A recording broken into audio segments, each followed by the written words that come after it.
Oke, assalamualaikum warahmatullahi wabarakatuh. Perkenalkan nama saya Muhammad Fasyabiu dari kelas 4 PJJA dengan NIM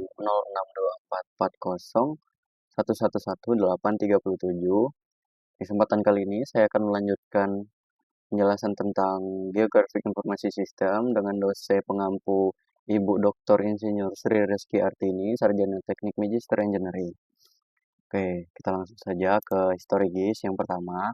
Pada awalnya, peminatan, penggunaan, dan pembuatan peta atau analog dan digital berasal dari berbagai kalangan di sekitar bidang-bidang militer, urusan pendaftaran tanah, dinas survei, dan pemetaan lain-lain. Oke, yang selanjutnya adalah sejak dulu peta analog atau hard copy digunakan sebagai media penyedia informasi spesial antara sarana komunikasi bagi beberapa orang yang berkumpul dengan jumlah yang sangat terbatas. Analisis terkait dilakukan dasar visualisasi semata. Contoh peta analog ini adalah seperti mading ataupun peta-peta yang ada di buku global yang bisa kita temuin. Yang selanjutnya adalah peta digital. Peta digital itu biasanya dalam bentuk format komputer. Bertujuannya agar mudah diupdate dan bisa menjadi soft copy. Selanjutnya adalah modern mapping. Modern mapping itu dibagi menjadi tiga, yaitu digital analog, positioning, dan remote sensing. Yang pertama adalah digital analog.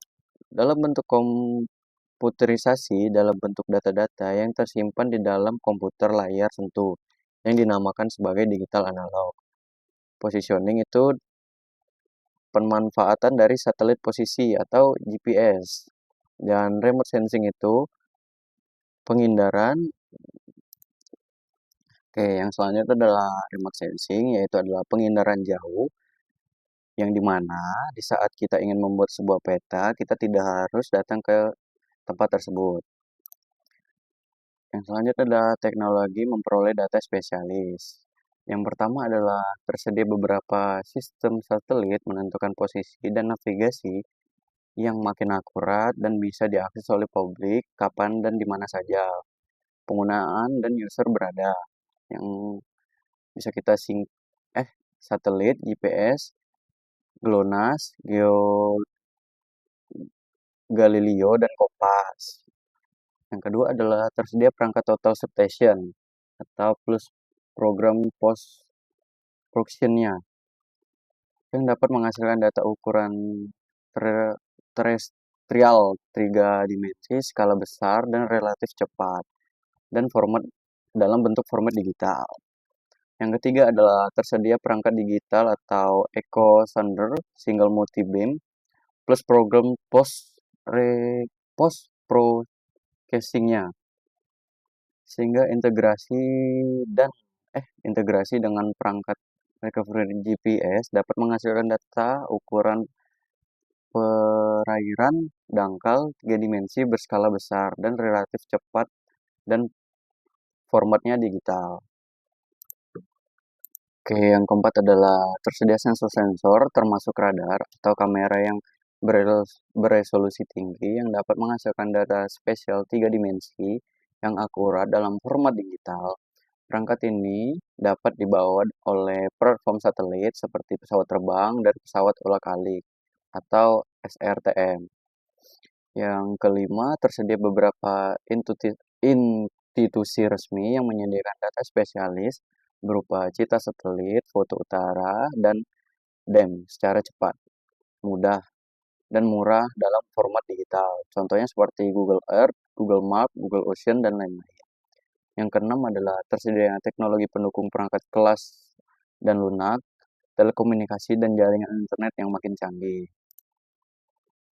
Oke, yang selanjutnya adalah ini gambar dari alat echo sounder tadi.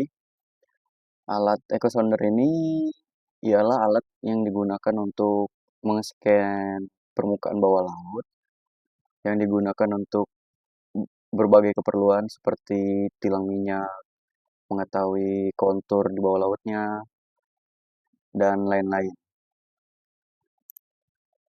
Dan ini contoh hasil scan-nya, echo sounder, yang dimana Yang gelap ini berarti dia semakin dalam, dan sedangkan yang agak terang ini dia tidak terlalu dalam.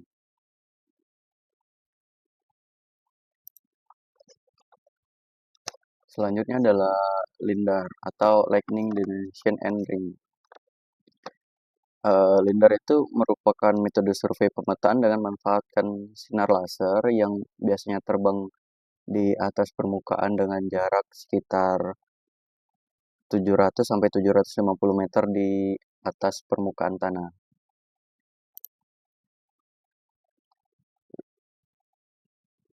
Nih, LiDAR merupakan suatu metode survei pemetaan dengan memanfaatkan sinar laser untuk mendapatkan jarak antara dua titik atau lebih jika digunakan pada wahana terbang seperti terbang atau helikopter.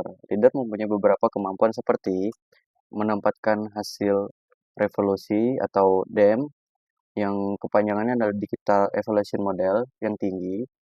Yang kedua adalah mencakup wilayah yang cukup luas dalam waktu yang cukup singkat. Yang ketiga dapat menghasilkan metode secara tiga dimensi. Yang keempat dapat diintegrasi dengan data atau aplikasi tertentu. Nah, ini adalah teknologi-teknologi DITAR yang bisa kita lihat ini pesawatnya, dan ini adalah radar yang untuk men-scan-nya.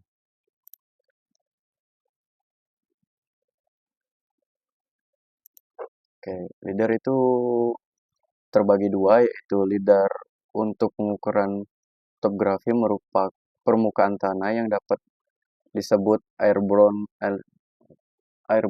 illumination, dan LiDAR untuk mengukur kedalaman perairan dangkal yang disebut airborne laser bed material. Perbedaan utamanya di antara keduanya adalah peta penggunaan laser, di mana pada airborne emitter LiDAR menggunakan laser inframerah, sedangkan pada airborne laser bed material menggunakan sinar hijau atau biru. Nah, ini contoh lajur terbangnya LiDAR ya, yang di sini kita mendapatkan titik satelit dan titik koordinatnya seperti yang bisa dilihat di gambar. Ini juga, ini juga sama. Nah, ini adalah contoh pemetaan gunung berapi eh, yang bisa kita lihat dari LiDAR ya. Oke, maaf, ini adalah contoh gambar LiDAR yang kita bisa lihat untuk mendapatkan data kontur gunung. Ini sama aja seperti tadi. Ini adalah jalur penerbangan LiDAR-nya. Ini kalau dilihat dari atas. Nah, di sini adalah empat satelit yang sudah saya sebutkan tadi, yaitu adalah GPS, Galileo, GLONASS, dan Kompas.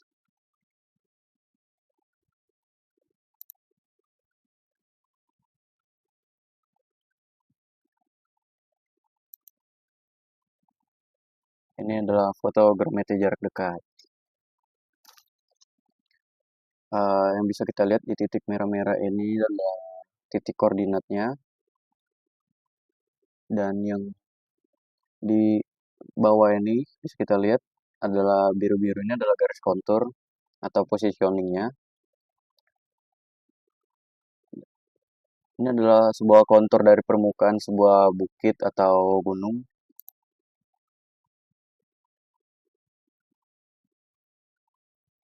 Ini hasil dari foto udara, hasil dari LiDAR yang bisa kita lihat dari udara ya. Bisa dilihat ini adalah yang paling atas itu tinggi, yang sedangkan di tengah ini adalah sedang, dan ini foto yang rendah.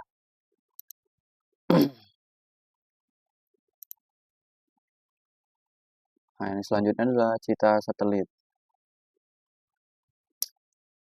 Yang selanjutnya adalah Bisa kita lihat ini pergunungan berwarna merah dan itu dia berwarna merah gara-gara oke maaf. Yang selanjutnya adalah citra satelit yang bisa kita lihat di daerah pegunungan ini dia tuh berwarna yang merah.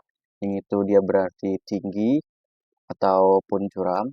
Sedangkan yang di bawahnya itu sedikit oranye itu berarti dia agak sedikit di bawah curam ya. Sedangkan yang hijau ini berarti dia bisa dikategorikan sebagai datar.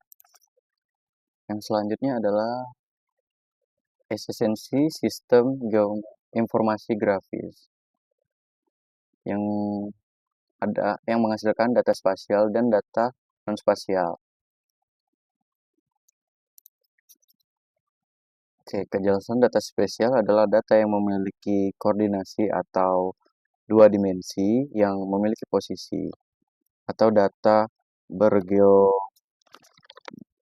bergeo bergeoreferensi. Dan sedangkan data non spasial itu adalah data enggak salah maaf. Data non spasial itu contohnya seperti nama jalan, nama daerah, dan nama-nama tempat. Eh, Oke, mungkin sekian yang bisa saya presentasikan atau saya jelaskan. Lebih dan kurang saya mohon maaf, kepada Allah saya mohon ampun, dan saya mengucapkan terima kasih kepada dosen pengampu saya telah memberi kesempatan untuk menjelaskan materi tersebut.